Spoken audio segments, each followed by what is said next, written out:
ጤና ይስጥልኝ ሀብተ ገብርኤል ነኝ ከኮፒምስ። በዚህ ቪዲዮ እንዴት ተጫራቾች ጨረታ ለመወዳደር ሲፈልጉ እንዴት ኦፈራቸውን እንዴት ሰብሚት ማድረግ ይችላሉ የሚለውን የምናይ ይሆናል። አብራችሁን ቆዩ። በባለፈው ቪዲዮ 5 ጨረታዎችን ከፍተን ነበረ ካስታወሳችሁ። የመጀመሪያው 3 የማቴሪያል ጨረታ፣ 1 የኢኩፕመንት ጨረታ እና 1 የሰብ ኮንትራት ጨረታዎችን ኦፕን አድርገን ነበር ከፍተን ነበረ። አሁን የምናየው ለሁሉም ለማቴሪያልም ለኢኩፕመንትም ለሰብ ኮንትራትም ተጫራቾች እንዴት ኦፈራቸውን ሰብሚት ማድረግ ይችላሉ የሚለውን የምናይ ይሆናል። አብራችሁን ቆዩ። መጀመሪያ እነዚህ ተጫራቾች ድርጅታቸውን ማስመዝገብ ይኖርባቸዋል። ለምሳሌ እኔ ወደኋላ አንድ ልመለስ እና እዚህ ጋር ላሳያችሁ እንዴት ድርጅታቸውን እንደሚመዘግቡ። በእኔ ስም አሁን ለምሳሌ በሀብተ ገብርኤል ስም ያለ አንድ ድርጅት ብቻ ነው ያለው፣ ኔክሰስ ፒኤልሲ የሚባል። እነሱም አሁን ድርጅታቸውን ማስመዝገብ ከፈለጉ በጣም ቀላል ፕሮሲጀር ነው። እዚህ ጋር ክሊክ ኦርጋናይዜሽን የሚላለ ወይም እዚህ ጋር ክሊክ ኦርጋናይዜሽን ብለው ከዛ ሰፕላየር ከሆነ እዚህ ጋር መመዝገብ ይችላል። አድ ብሎ የሰፕላየሩን ስም እዚህ ጋር ያስገባል። ስሙ ብቻ በቂ ነው። ሲጨርስ አድ ማለት ይችላል ማለት ነው። ከዛ ሰብ ኮንትራክተርም ከሆነ በተመሳሳይ ፕላስ ሬንታል ካምፓኒም ከሆነ በዚህ መልኩ በነፃ ነው፣ ክፍያ የለውም። ለነዚህ ለኮንሰልታንት፣ ለክሊያንት፣ ሰፕላየር፣ ሰብ ኮንትራክተር እና ሬንታል ካምፓኒ በነፃ መመዝገብ ይችላሉ ማለት ነው። ለምሳሌ እኔ አንድ መዝግቤ ላሳያችሁ። እንደምሳሌ ሰፕላየር ላይ ክሊክ አድርጌ ለምሳሌ ኤክስ ዋይ ዜድ የሚባል ሰፕላየር ሊኖር ይችላል። ኤክስ ዋይ ዜድ ትሬዲንግ ፒኤልሲ የሚባል ድርጅት ሊኖር ይችላል። አሁን ኤክስ ዋይ ዜድ ፒኤልሲ ተመዘገበ ማለት ነው። አሁን ይሄ የራሴ ድርጅት ስለሆነ ይሄኛውም ድርጅት የራሴ፣ ሁለቱም የራሴ ስለሆነ አንደኛው ድርጅት ለአንደኛው ድርጅት ጨረታ መወዳደሩ አስፈላጊ ስላላደለ በሌላ ካምፓኒ በሌላ ሰው ስም የተመዘገበ ካምፓኒ እዛ ውስጥ እንግባና እንዴት ጨረታቸውን ኦፈራቸውን ማስገባት እንደሚችሉ እዚህ በሌላ ብራውዘር የከፈትኩት አንድ ድርጅት አለ። እዚህ ጋር ክሊክ አድርጌ ላሳያችሁ። ለምሳሌ የኤስኤክስ ትሬዲንግ ፒኤልሲ የሚባል አንድ ማቴሪያል ሰፕላየር አለ። እሱ አሁን የተከፈቱትን ጨረታዎች የራሱ ዳሽቦርድ ላይ ገብቶ ማየት ይችላል። ለምሳሌ ይሄ አሁን የሰፕላየሮች ዳሽቦርድ ነው። እዛ ጋር ገብቶ ማየት ይችላል። በግራ በኩል ኦፕን ቴንደር የሚል አለ። እሱ ጋር ክሊክ ሲያደርግ የተከፈቱ ጨረታዎችን ማየት ይችላል ማለት ነው። እንደምታዩት 3 ለማቴሪያል ብለን በባለፈው ቪዲዮ ያዘጋጀናቸው ጨረታዎች አሉ። ማቴሪያል ቴንደር 1፣ ማቴሪያል ቴንደር 2፣ ማቴሪያል ቴንደር ነምበር 3። ይሄኛው መልቲፕል አዋርድ ነው። ሌሎቹ ሁለቱ ሲንግል ናቸው። ካምፓኒው ኔክሰስ ፒኤልሲ ነው። ሁሉንም ጨረታዎች ያወጣቸው በዚህ ፕሮጀክት ስር የወጡ ናቸው። የእያንዳንዱ ጨረታዎች ኦፕኒንግ ታይም አላቸው፣ ከዛ ክሎዚንግ ታይም አላቸው ማለት ነው። እያንዳንዱ ጨረታዎች ላይ ያሉትን አይተሞች ማየት ይችላል። ለምሳሌ እዚህኛው ጨረታ ላይ 5 አይተሞች ናቸው ለጨረታ የወጡት። እዚህኛው ደግሞ 11 አይተሞች ለጨረታ ወጥተዋል። እዚህኛው ላይ ስንት አይተሞች ወጥተዋል? 5 አይተሞች ወጥተዋል ማለት ነው። ለምሳሌ እዚህ ላይ ሁለቱ ላይ መወዳደር ፈለገ። ቢድ የሚለው ላይ ክሊክ ሲያደርግ ያው ተጫረት እያለው ነው። ቢድ ይላል። ከዛ ቫቱን እዚህ ጋር ያስገባን። ሪማርክ የሚጽፈው ካለ እዚህ ጋር ሪማርክ መጻፍ አለበት ማለት ነው። ሲጨርስ ይህንን ክሬት ቢድ ይለዋል። ጨረታውን ይከፍትለታል እዚህ ጋር። ከዛ እነዚህን የአምስቱንም አይተሞች የሚፈልገውን ዋጋ እዚህ ጋር ያስገባል። ለምሳሌ ላድ ሚክስቸር እኔ ራንደም ዋጋ ነው ማስገባለት 200፣ ይህን 300፣ ይህንን 400፣ ይህንን 500፣ ይህንን 600 አስገባ። ሲጨርስ ኢንተር ማለት ይችላል ወይም ሴቭ ማለት ይችላል እዚህ ጋር መጥቶ። ከዚህ በኋላ ይህንን ሰሚት እስካላለው ድረስ ይህንን ጨረታ አስገባ እስካላለው ድረስ ይህንን ምን ማድረግ ይችላል? አፕዴት ማድረግ ይችላል ማለት ነው።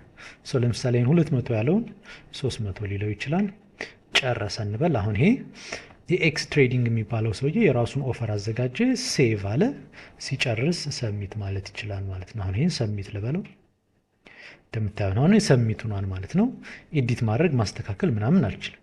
ግን አሁን እኔ ሰሚትድ ላይ ነው ያለሁት እና ኦፕን ነው ይሄ ጨረታው ክሎዝ እስካልሆነ ድረስ ይህን እንደገና ወደ ኋላ መመለስ እችላለሁ። ሪትራክት አድርጌ ማስተካከል እችላለሁ። ጨረታው እስካልተዘጋ ድረስ ክፍት እስከሆነ ድረስ ወደ ኋላ መልሼ ድጋሚ ማስተካከል እችላለሁ። አሁን ሪትራክት አልኩት። እንደምታዩት አሁን ማስተካከል እችላለሁ። ይህን 350 ብዬ ሴቭ ልበለው እና ድጋሚ ሰሚት ልበለው ማለት ነው። አሁን ሰሚት አደረግኩት። ማስተካከል አልችልም ይሄንን። አሁንም ማስተካከል ይችላሉ ኦፕን እስከሆነ ድረስ ጨረታው ግን አሁን ኦልሬዲ ሰብሚት ሆኗል ማለት ነው። አሁን አንድ ተጫራች የኤስኤክስ ትሬዲንግ የሚባል የራሱን ዋጋ አስገብቷል። ቶታል ኦፈሩ 868 ሺህ ብር ሆኗል ማለት ነው። ይሄ ለማቴሪያል ቴንደር ነምበር 3 ማለት ነው። አንድ ደግሞ ሌላ ተጫራች እንደ ምሳሌ እናስገባ። በሌላ ብራውዘር የከፈትኩት አንድ ድርጅት አለ ሊዮ ኢምፖርት ኤክስፖርት የሚባል እሱም በዚሁ በተመሳሳይ የተከፈቱትን ጨረታዎች ማየት ይችላል። እሱም ሊጫረት ነው። ጨረታውን ክሬኤት ያድርግ። እሱም የራሱን ዋጋ ያስገባ። ይህንን 300 ብር ያስገባ፣ ይህንን 400 ብር፣ ይህንን 600 ብር በሚያዋጣው ያስገባ፣ ይህንን 700 ብር፣ ይህንን 300 ብር ያስገባ። ሲጨርስ ሴቭ ያደርገዋል። ይህንን ሰሚት አደረገ ማለት ነው። አሁን 2 ኦፈሮች መጥተዋል ማለት ነው። ወደ ድርጅቱ ልመለስ። ከዛ ወደ ፕሮኪውርመንታችን ወደ አዘጋጀነው ፕሮኪውርመንት እንመለስ። ማቴሪያል ቴንደር ነምበር 3 ይሄ ነው። አሁን እዚህ ጋር የገቡ 2 ኦፈሮች አሉ፣ ግን ኦፈሩን ማየት አንችልም። አሁን ክሊክ ባደርግበት እንደምታዩት ኦፈር ካን be viewed only after tender stage moves beyond draft and open። አሁን ኦፈሮቹን እዚህ ጋር ማየት አልችልም። ለምን መሰላችሁ ማየት የማልችለው? ገና ጨረታው ክፍት ነው። which means እንደ ታሸገ ሳጥን ቁጠሩት። ይሄንን ማን ምን ያክል ብር አስገባ የሚለውን ማየት አልችልም ጨረታውን እስካልዘጋሁት ድረስ ማለት ነው። ጨረታውን ከዘጋው በኋላ ነው ኦፈሮቹን ማየት የምችለው። ምክንያቱም ጨረታውን ሳልዘጋ ይህንን ኦፈር ባየው ለሙስና ኦር ለተለያየ ነገር ሊጋለጥ ይችላል ይሄ ጨረታ። ምክንያቱም ምን መሰላችሁ ገና ጨረታው ሳይዘጋ ካየሁት እና አንደኛውን ተጫራች ፌቨር ማድረግ ከፈለግኩኝ እገሌ በዚህ ብር ነው ያስገባውና አንተ ከፍ አድርገው የዝቅ አድርገህ አስገባ ብዬ ለአንዱ ለሌላ ተጫራች ፌቨር ላደርግ እችላለሁ ማለት ነው። ኦፈሮችን አሁን ማየት አይቻልም። ጨረታው ኦፕን እስከሆነ ድረስ ክፍት እስከሆነ ድረስ ማየት አልችልም። ግዴታ ጨረታው መዝጋት አለብኝ ይህንን ለማየት ማለት ነው። እዚህ ጋር ጨረታው ጋር ልምጣና ይህንን ኦፕን ስቴጅ የሚለውን ጨረታ መዝጋት አለብኝ። እዚህ ጋር ስቴጅ አክሽን የሚላለ እሱ ጋር ክሊክ አድርጌ ይህንን ክሎዝ ማለት አለብኝ። ጨረታውን መዝጋት አለብኝ ማለት ነው። አሁን ጨረታው ተዘግቷል። ኦፈሮቹን ማየት እንችላለን። ኦፈሮቹን ኢቭን ለማየት ራሱ ስታርት ኢቫሉዌሽን ማለት አለብን። ኢቫሉዌት ለማድረግ ነው ማየት ያለብን። አሁን ኢቫሉዌሽን ስቴጅ ላይ ነው ያለው። ይሄ እንደምታዩት አሁን ኦፈሩ ተከፍቷል። በፊት እንደዚህ አይነት ከለር ነበር፣ አሁን ሰማያዊ ከለር ሆኗል። ማየት ይችላለሁ ማለት ነው። ኦፈሮቹ ላይ ክሊክ ሳደርግ እንደምታዩት አሁን ይሄ መልቲፕል አዋርድ ስለሆነ ለአድሚክስቸር የገቡትን ዋጋዎች ማየት ይችላሉ። ለምሳሌ ቪው ኦፈርስ 2 ኦፈሮች መጥተዋን ከሊዮ እና ከኤስኤክስ ትሬዲንግ። አንደኛው 300 ነው ያስመጣው ሰብሚት ያደረገው፣ አንደኛው 350 ነው። ኦርደር የሚያደርጋቸው ፍሮም ከትንሹ ዋጋ ያለውን መጀመሪያ ያመጣልናል። ከዛ መሰረት በዛ ኦርደር ያመጣልናል ማለት ነው። ትንሹን ከሆነ ለምሳሌ አክሴፕት የምናደርገው አክሴፕት እንላለን ማለት ነው። አሁን ይሄ አክሴፕትድ ሆኗል ማለት ነው። ሊስት አክሴፕትድ ፕራይሱ 300 ነው የዚህኛው፣ ይሄኛው ይሄን ያክል ነው ማለት ነው። የዚህንም እናያለን። ለምሳሌ ሊስቱን አክሴፕት እናድርገው። መልቲፕል ስለሆነ ነው፣ ይሄ መልቲፕል አዋርድ ስለሆነ ነው። እያንዳንዱን ኢቫሉዌት ካደረግን በኋላ አክሴፕት እናደርጋለን ማለት ነው። አክሴፕት አልኩት ይሄንን። ሁሉንም አሁን እነዚህን አክሴፕት አደረግኳቸው ማለት ነው። ወደኋላ እንመለስና አሁን ይሄ ኢቫሉዌሽን ስቴጅ ላይ ነው ያለው። ይህን ጨረታውን አሁን ምን ማድረግ እንችላለን? አዋርድ ማድረግ እንችላለን እንደማለት ነው። አዋርድድ ሆኗል። ከዚህ በኋላ አዋርድ የተደረገው ሰው ማየት ይችላል። ጨረታውን ካንስል ማድረግ ከፈለግን እዚህ ጋርም ካንስል ማድረግ እንችላለን። አዋርድ ካደረግነው በኋላ የሆነ ስህተት ከተፈጠረ ማለት ነው። አሁን ይሄ ጨረታው አልቋል እንደማለት ነው። ሊስት አክሴፕትድ ፕራይሶቹ እነዚህ ናቸው። አማውንቱ ይሄ ሲባዛ በኳንቲቲ አድርጎ አማውንቱን እዚህ ጋር ያስቀምጥልናል። አክሴፕትድ ፕራይሱ ይሄ ነው። አማውንቱ ደግሞ ሁለቱን አባዝቶ ያስቀምጥልናል። መልቲፕል ስለሆነ ኢቨን አድሚክስቸርን ያሸነፈው ሊዮ ነው። ኪውሪንግ ኮምፓውንድ ያሸነፈው ይሄ ነው። ኦይል እና እንትን ያሸነፈው ሊዮ የሚባለው ማለት ነው። አሁን ሊዮ ኢምፖርት ኤክስፖርት 2 ማቴሪያሎችን አሸንፏል። ራሱ ላይ ገብቶ ማየት ይችላል። የራሱ ዳሽቦርድ ላይ ገብቶ ማየት ይችላል። እንደምታዩት አሁን ይሄንን ሪፍሬሽ ባደርገው እንደምታዩት አሁን ምን ማድረግ ይችላል? አክሴፕትድ የተደረጉት እነዚህ ሁለቱ ናቸው፣ አድሚክስቸር እና እነዚህ ብቻ ናቸው ማለት ነው አክሴፕትድ የተደረጉት። ሌላው ኦፈሩ ሪጀክትድ ተደርጓል ማለት ነው። አሁን ይህንን ሪትራክት ላርግ ቢል ሪትራክት ማድረግ አይችልም። ኦልሬዲ አሁን ሁለቱን አሸንፏል። እንደምታዩት አሁን ሪትራክት ማድረግ አትችልም። ጨረታው ክፍት ላይ እያለ ነው ሪትራክት ማድረግ የምትችለው ይለዋል። በዚህ መልኩ ጨረታውን ያሸነፈውን ማወቅ ይችላል ማለት ነው። ይሄኛው አሁን ለምሳሌ ለሊዮ ነው። ለዚህኛው ይሄኛውን ሪፍሬሽ ባደርገው ደግሞ ኤስኤክስ ትሬዲንግ የሚባለው እሱ እንደምታዩት ሁለቱ ሪጀክት ተደርገውበታል፣ ሶስቱን ግን አሸንፈዋል እንደማለት ነው።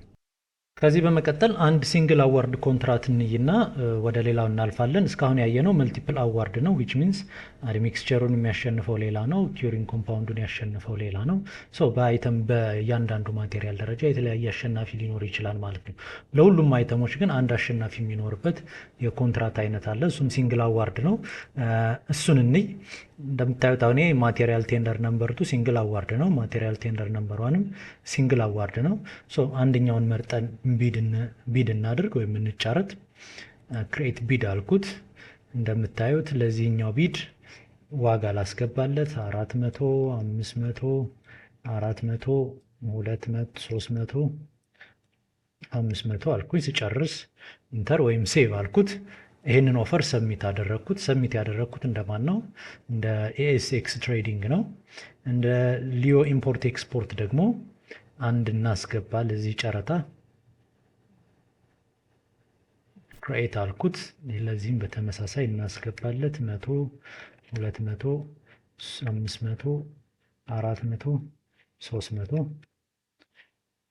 አስገብተን ጨረስን። ይህንንም ሰሚት እናድርገው። ከዛ ወደ ድርጅታችን እንምጣ እና ለቴንደር ነምበር ዋን እንግባ። ይህን ቴንደር ነምበር ዋን ላይ ከገባን በኋላ ይህንን ጨረታ ምን ማድረግ አለብን? ስቴጁን ክሎዝ ማድረግ አለብን። ከዛ ስታርት ኢቫሉዌሽን እንለዋለን። ከዛ እንመለስና አሁን ኦፈሮቹን ማየት እንጀምራለን ማለት ነው። ለነምበር ዋን እነዚህ ሁለት ኦፈሮች መጡልን። ከመልቲፕል አዋርድ ኮንትራት ጋር የተለየ ነው ፎርማቱ እንደምታዩት። ምክንያቱም ይሄ ሲንግል አዋርድ ነው። አጠቃላይ ቶታሉን ነው የሚያየው። ቶታል ኦፈሩን የሁሉንም አይተሞች ኦፈር ነው የሚያየው። እያንዳንዱ አሁን ለምሳሌ ሊዮ ስንት ብር እንዳስገባ እዚህ ጋር ማየት እንችላለን። የወጣው ለጨረታ የወጣው ይሄን ያክል ነው፣ ኦፈሩ ይሄን ያክል ነው ሲባዛ ሁለቱን ኳንቲቲ ሲባዛ በፕራይስ አድርጎ አጠቃላይ ቫትን ጨምሮ ይሄን ያክል ብር ነው ሊዮ ኦፈር ያደረገው። የኤስኤክስ ትሬዲንግ ኦፈር ያደረገው አጠቃላይ ያሳየናል። ኳንቲቲ ኦፈር የተደረገው ፕራይስ አማውንቱ ወደ 600 ሺህ ብር አካባቢ ነው ማለት ነው። የሚያስቀምጥልን በቅደም ተከተል ነው። ዘሊስት ያስገባውን እሱን ያሳየናል። እዚህ ጋር ክሊክ አድርገን ይህንን አክሴፕት እንላለን ማለት ነው።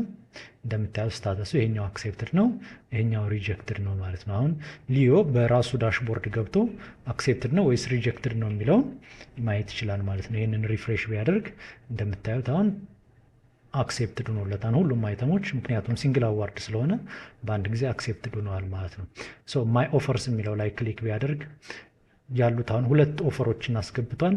ቅድም ግማሹን ያሸነፈው አለ፣ አሁን ደግሞ ሙሉ በሙሉ ያሸነፈው አለ እንደማለት ነው። አሁን ሙሉ ለሙሉ ያሸነፋቸው አይተሞች ይህንን ይመስላሉ ማለት ነው። በሲንግል አዋርድም በመልቲፕል አዋርድም ምሳሌዎችን አይተናል። አሁን ለኢኪፕመንት እና ለሰብ ኮንትራትም ስቴፑ ተመሳሳይ ነው። አሁን ይሄ ሰውዬ ሌላ ድርጅቶች አሉት። ለምሳሌ ሰብ ኮንትራክተር ድርጅት አለ። ሰብ ኮንትራክተሩም ክፍት የሆኑ ጨረታዎችን እዚህ ጋር መጥቶ ማየት ይችላል። ቅድም ያወጣ ነው የሰብ ኮንትራት ጨረታ እንደምታዩት አለ። እሱንም ቢድ ማድረግ ይችላል። ስቴፖቹ ተመሳሳይ ነው እንደምታዩት። እነዚህ 4 አይተሞች አሉ። ለነሱ ዋጋ አስገብቶ መወዳደር ይችላል ማለት ነው። ሰሚት ኦፈር ማድረግ ይችላል። በተመሳሳይ ሌላ ድርጅት አለው። ይሄ ማሽነሪ ሬንታል ካምፓኒ ያለው ኦፕን የሆኑ ጨረታዎችን ማየት ይችላል። እንደምታዩት ለኢኩፕመንት ያስገባ ነው ጨረታ አለ። እሱንም መጫረት ይችላል ማለት ነው። ፕሮሰሱ ከማቴሪያል ጋራ አንድ አይነት ነው። ይሄን ዋጋ ሞልቶ ሲጨርስ ይህን በተመሳሳይ ሰሚት ያደርጋል ማለት ነው። ፕሮሰሱ ከሌሎቹ ጋራ ተመሳሳይ ነው ማለት ነው። በዚህ መልኩ ጨረታችንን ኢቫሉዌት ማድረግ እንችላለን ማለት ነው። አሁን ወደ ኢኩፕመንት ሬንታል ብንገባ ኦፈሮችን ማየት እንችላለን። እዚህም ጋር ተመልሰን ብንመጣ ኦፈሩን ማየት እንችላለን። ለምሳሌ ይሄንን ጨረታውን ልዝጋው። ከዛ ስታርት ኢቫሉዌሽን ብዬ ወደኋላ ተመልሼ እንደምታዩት ኦፈሮቹን ማየት እችላለሁ ማለት ነው። አንድ ድርጅት ብቻ ነው ኦፈር ያደረገልን፣ እሱንም ኦፈር ማየት እንችላለን ማለት ነው። በዚህ መልኩ ጨረታዎቻችንን በዚህ መልኩ ማዘጋጀት እንችላለን ማለት ነው። አሁን ጨረታዎቻችንን አዘጋጅተን ጨርሰናል። ይህን ጨረታ አዘጋጅቶ የጨረሰው ሰው ምን ማድረግ አለበት? ይህን ጨረታ ለበላይ አካል ሰብሚት ማድረግ አለበት። የግዢ ክፍል ቼክ የሚያደርገው አካል ቼክ ያደርገዋል። እንግዲህ የግዢ ኃላፊው ደግሞ አፕሩቭ ያደርገዋል ማለት ነው። አሁን አፕሩቭድ ሆኗል። ይህንን ወደ ፒዲኤፍ ጀነሬት ማድረግ እንችላለን ማለት ነው። እንደምታዩት አሁን በፒዲኤፍ ጀነሬት ሆኗል ማለት ነው። ይህንን ይመስላል። አመሰግናለሁ።